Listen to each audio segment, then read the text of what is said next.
জলের থেকে বের করা হচ্ছে ট্রাক্টর 3 ঘন্টা 25 মিনিট পরে। এক অসাধারণ দৃশ্য, চালু অবস্থায় এই ট্রাক্টর বাইরে বের করা হচ্ছে। আপনারা দেখতে পাচ্ছেন, আপনারা তার সাক্ষী। মহেন্দ্রা ইঞ্জিন চালু করে 3 ঘন্টা 25 মিনিট জলের তলায় রেখে দিয়েছিল।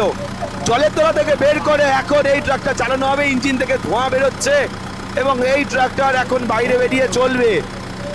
ভারতবর্ষে এমন কোনো কোম্পানি নেই যে এই চ্যালেঞ্জ কেউ নিতে পেরেছে।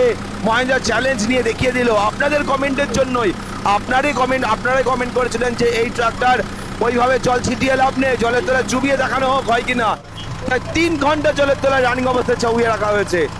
এইবার ঠিক 3.5 ঘন্টার মাথায় এই ট্রাক্টর বের করে এইবার চালানো হবে। এই ট্রাক্টর বাইরে চালিয়ে দেখানো হবে এই ট্রাক্টর চলতে পারে কিনা। অলরেডি জলের বাইরে বের করে নিয়ে আসা হলো, ট্রাক্টরকে চালিয়ে নিয়ে আসছে বাইরে।